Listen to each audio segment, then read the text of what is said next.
हेमंत गोडसे यांच्या प्रचारार्थ मनसेचा पदाधिकारी मेळावा, पदाधिकाऱ्यांचा उत्स्फूर्त प्रतिसाद लाभला। हेमंत गोडसे यांचा सत्कार करण्यात आला।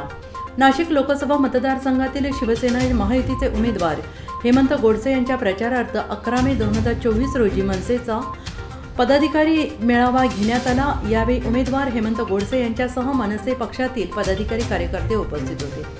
शिवसेना महायुतीचे उमेदवार हेमंत गोडसे यांच्या प्रचारार्थ घेण्यात आलेल्या पदाधिकारी मेळाव्यात उमेदवार हेमंत गोडसे यांचा सत्कार करण्यात आला। यावेळी पदाधिकाऱ्यांचा उत्स्फूर्त प्रतिसाद लाभला। शिवसेना महायुतीचे उमेदवार हेमंत गोडसे यांनी मेळाव्याबाबत अधिक माहिती दिली। मला असं वाटतं का माझा तसं पाहायला गेलं तर खरा राजकीय जन्म हा महाराष्ट्र नवनिर्माण सेनेमध्येच झाला।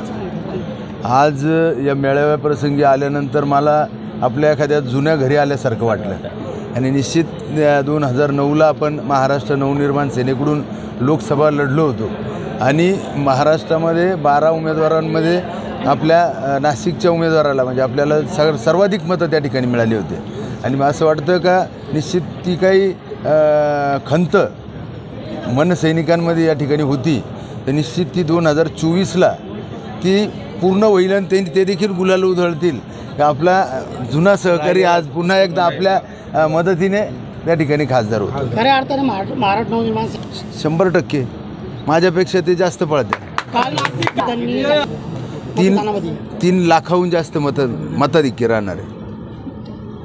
वृत्त संकलन विभाग, आपला महाराष्ट्र नाशिक।